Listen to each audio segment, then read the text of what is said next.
ও দিদা, বলছি আজকে কি রান্না করেছো রাতে? রাতে কেন?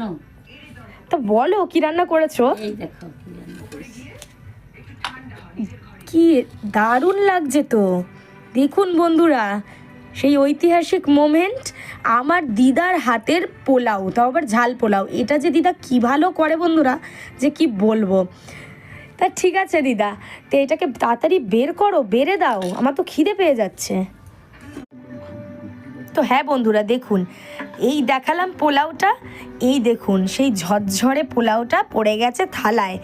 আর এইটা যে কি দারুণ গন্ধ ছাড়ছে, মানে কি সুন্দর যে একটা মানে অ্যারোমা ছাড়ছে, আপনাদেরকে কি বলবো, মানে না খেলে আপনারা বিশ্বাস করতে পারবেন না। তো দেখতেই পাচ্ছেন কি ঝরঝরে হয়েছে, আর এটা খেতেও দারুণ টেস্টি লাগে। এটা শুধু শুধুও খেয়ে নেওয়া যাবে, কিন্তু আজকে আমি শুধু শুধু খাবো না, এর পাশেই আছে আলুর দম। এটা যে কোনো তরকারি দিয়ে ভালো লাগবে, মাংস দিয়ে আরও অনেক কিছু দিয়ে ভালো লাগবে, বাট আমি আজকে আলুর দমটা বানাতে বলেছিলাম। তা ঠিক আছে বন্ধুরা, আজকের দেখতেই পাচ্ছেন আজকের খাবার দাবারটা কেমন লাগলো আপনাদের, সেটা অবশ্যই জানাতে ভুলবেন না।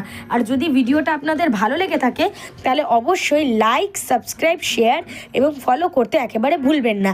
আজ এইটুকুই, টাটা।